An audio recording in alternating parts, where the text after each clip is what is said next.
ನಿನ್ನ love story best ಆಯ್ತಯ್ಯ.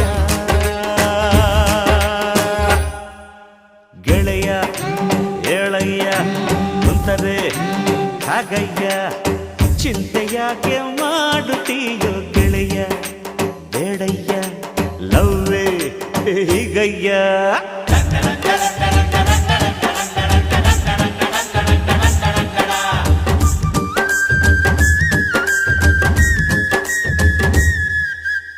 ಪ್ರೀತಿ ಕುರುಡು ಪ್ರೀತಿನೇ ದೇವರು ಅಂದ್ರು ಕವಿಗಳು ಸುಖವಾಗಿ. ಸಾಕ್ಷಿ ಇಟ್ಟು ಸಾಬೀತು ಮಾಡಿದೆ ಗೆಳೆಯ ನೀನು ನಿಜವಾಗಿ.